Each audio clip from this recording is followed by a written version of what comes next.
একদিনে দুইজন চোর একটা গুপ্তধনের ভেতর থেকে সোনা চুরি করার জন্য চলে যায়, কিন্তু যখন একজন লোক কুয়ার ভেতরে বসে বসে পুরো ব্যাগটাকে ভর্তি করে ফেলে, তখন উপরে দাঁড়িয়ে থাকা লোকটা বলে, প্রথমে সোনার ব্যাগটাকে উপরে পাঠিয়ে দাও, তারপরে আমি তোমাকে উপরে উঠাবো। কিন্তু তখনই নিচে দাঁড়িয়ে থাকা চোর বুঝতে পারে তার বন্ধু তাকে ধোঁকা দিয়ে সবগুলো সোনা নিয়ে একাই পালিয়ে যাবে।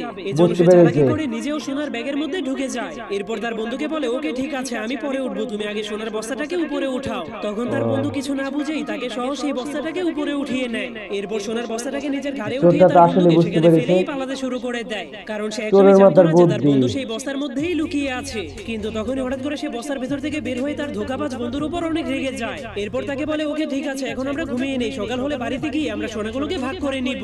যা শোনার পর সেই ধোঁকাবাজ লোকটা মনে করে তার বন্ধু তাকে মাফ করে দিয়েছে, কিন্তু সেই সবুজ কাপড়ওয়ালা লোকটা শুধু তার ঘুমানোর অপেক্ষা করছিল, যাতে করে সেই ধোঁকাবাজ লোকটা ঘুমালেই সে চুপচাপ সবগুলো সোনা নিয়ে পালিয়ে যেতে পারে। এইটা ধোঁকা কিন্তু দিল। তখন সেই ধোঁকাবাজ লোকটা ঘুম থেকে ওঠার পর তার বন্ধুর উপর অনেক রেগে একটা গাছের ডালকে ভেঙে নেয়। এরপর